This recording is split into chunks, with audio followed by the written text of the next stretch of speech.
আর কিছুদিন বাকি গরম পড়তে। তো দেখলাম বাজারে অনেক শাকালু উঠেছে, তো ঘর কিনে নিয়ে চলে এলাম শাকালু, আর সাথে তো শসা আছেই। তো আজকে ভাবলাম কেন চলো আজকে একটা শাকালু মাখা করে নিই, সাথে একটু শসা দিয়ে দিই। আর তোমাদের সামনে সেই শাকালু আর শসার চাট নিয়ে চলে এসেছি। তো তোমরা বলো কেমন আছো সবাই? আমি তো ভালোই আছি একদম। তো আগে থেকে শরীরটা আমার এখন একটু ভালো হয়েছে, তো সেই জন্যই আরও ভালো করে ভিডিওটা দিতে পারছি। তো দেখো, প্রথমে শাকালুটাকে আমি ছিলে কেটে ধুয়ে নিয়েছি, তারপর শসাটাকেও ছিলে কেটে ধুয়ে নিয়েছি।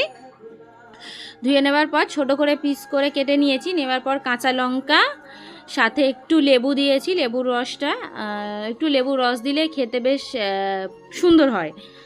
আর তার সাথে দিয়েছি একটুখানি ধনেপাতা সেন্ট হবার জন্য, আর একটু দিয়েছি তার সাথে লেবু পাতা। তো লেবু পাতাটা আমাদের গাছ আছে, সেখান থেকেই দুটো লেবু পাতা ছিঁড়ে এনে দিয়ে দিয়েছি। তার সাথে দিয়েছি চাট মশলা, আর একটু দিয়েছি নুন, আর একটু দিয়েছি সিক্রেট মশলা যেটা আমাদের ঘরে বানায়, একটু বিট নুন। আর দিয়ে ভালোভাবে ওটাকে মাখিয়ে নিয়েছি। নিয়ে এবার আমার মামাতো বোন বলবে কেমন হয়েছে, কেমন খেতে।